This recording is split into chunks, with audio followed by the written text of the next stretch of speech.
യേശുക്രിസ്തുവില് ഏറ്റവും സ്നേഹം നിറഞ്ഞവരെ, യോഹന്നാന്റെ സുവിശേഷം പരിശുദ്ധ അമ്മയ്ക്ക് ആമുഖം നൽകുന്നത് കാനായിലെ വിവാഹ വിരുന്നിലൂടെയാണ്. അവിടെ പറയുന്നത് 3-ാം ദിവസം കാനായില് ഒരു വിവാഹ വിരുന്ന് നടന്നു. അവിടെ പരിശുദ്ധ അമ്മ, യേശുവിന്റെ അമ്മ ഉണ്ടായിരുന്നുവെന്ന്. നമുക്കറിയാം, പരിശുദ്ധ അമ്മ ആ കാനായിലെ വിവാഹ വിരുന്നില് അവളുടെ സാന്നിധ്യം എപ്രകാരം മാറ്റങ്ങൾ സൃഷ്ടിച്ചുവെന്ന്. സഭയുടെ ചരിത്രവും വിശുദ്ധന്മാരുടെ ചരിത്രവും എടുക്കുമ്പോൾ അമ്മയുടെ സാന്നിധ്യം എപ്രകാരമാണ് ഒരു വ്യക്തിയെ മാറ്റുന്നത്, കുറവുകളെ നിറവുകളാക്കുന്നത്, വിശുദ്ധിയിൽ വളരാൻ സഹായിക്കുന്നത് എന്ന് കാണിച്ചു തരുന്നുണ്ട്. നമ്മൾ പരിശുദ്ധ അമ്മയുടെ ജന്മത്തിരുന്നാളായി ആഘോഷിക്കുകയാണ്, അതിനായിട്ട് ഒരുങ്ങുകയാണ്.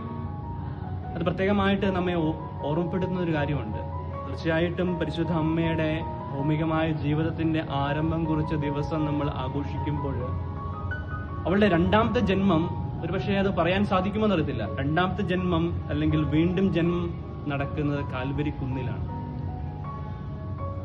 ലോകത്തിലെ എല്ലാ മക്കൾക്കും അമ്മയാകുവാൻ വേണ്ടി അല്ലെങ്കിൽ അമ്മയാകുവാൻ അവൾ വിളിക്കുന്ന അല്ലെങ്കിൽ 2ാമത്തെ ദൗത്യം ആരംഭിക്കുന്ന കുരിശിൻ ചുട്ടിലാണ്.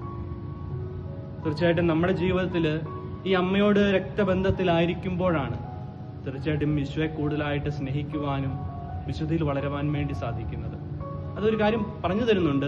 ഈ അമ്മയുമായിട്ട് രക്തബന്ധത്തിൽ അല്ലെങ്കിൽ വ്യക്തിബന്ധത്തിലേക്ക് ആഴ്ന്നിറങ്ങുമ്പോൾ നമ്മുടെ ജീവിതത്തിൽ കാൽവരിയോളം വലിയ പ്രതിസന്ധി വരുമ്പോഴും ഈ അമ്മ ഒരിക്കലും നമ്മെ വിട്ടുപിരിയത്തില്ല.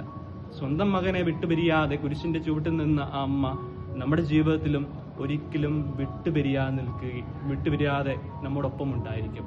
നമുക്കും പ്രാർത്ഥിച്ചൊരുങ്ങാം.